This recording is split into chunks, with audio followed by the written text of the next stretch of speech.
Ok, alors là, on rentre dans les calculs. Vous avez vu que j'ai pris ma calculatrice parce que sans calculatrice, ça va être un peu dur.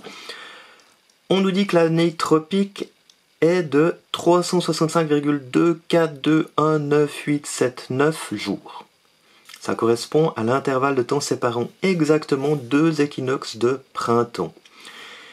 Et puis on appelle l'année tropique, c'est l'année permettant le retour des saisons qui tombent tout le temps à la même date. Avant la réforme par Grégoire XIII, au XVIe siècle, l'année julienne, donc de Jules César, comportait 365,25 jours. Vous voyez qu'il y a un petit décalage là. Et puis donc ça veut dire que l'équinoxe de printemps va se décaler progressivement, tout lentement, au cours des années. Et puis on vous dit, au bout de combien d'années observait-on un décalage d'un jour par rapport à l'année tropique? Alors la première chose qu'on doit faire, c'est de se dire, quelle est la différence entre ces deux années? L'année du calendrier de Jules César et puis l'année tropique. 2, 4, 2, 1, 9, 8, 7. Je vais pas m'embêter, j'ai une calculette. Ça sera plus rapide que de faire en colonne, même si vous devez bien sûr savoir faire en colonne. J'obtiens une différence de 0,0078013. Qu'est-ce que ça signifie? Et c'est là qu'il faut vous accrocher un petit peu pour qu'on voie bien ce qui se passe. Là, on va mettre les années qui passent. Et là, on va mettre le décalage en jours. S'il y a une année qui passe, je vais avoir un décalage de 0,0078013. Vous êtes d'accord que s'il y a 2 années qui passent, le décalage il va être 2 fois plus grand. Donc je pourrais le mettre 0,015626. Si c'était 3 années, je fais ça fois 3, j'ai un décalage qui va augmenter. On dit que c'est proportionnel parce que si le nombre d'années double ici, le décalage il va doubler de l'autre côté.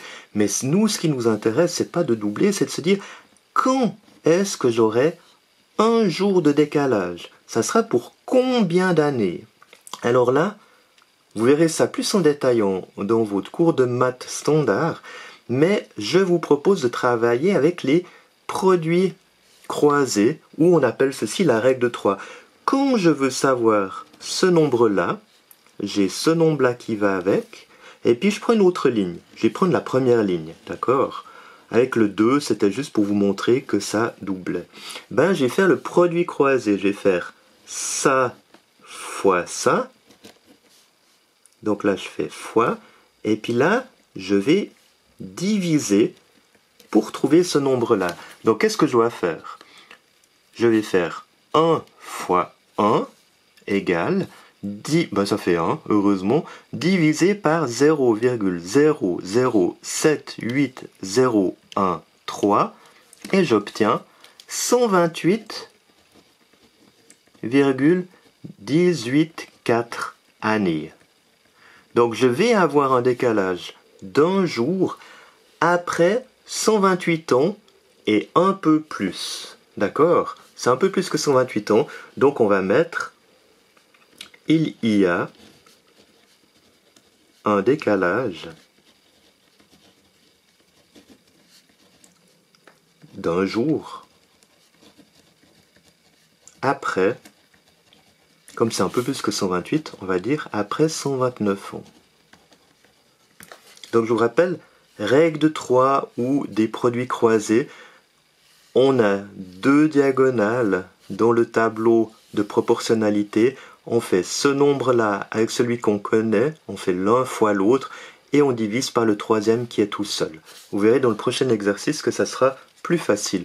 Donc, le calendrier, vous voyez que le calendrier de Jules César, il n'était pas si mal parce que il prenait un jour d'avance tous les 129 ans. Donc, c'est pas énorme.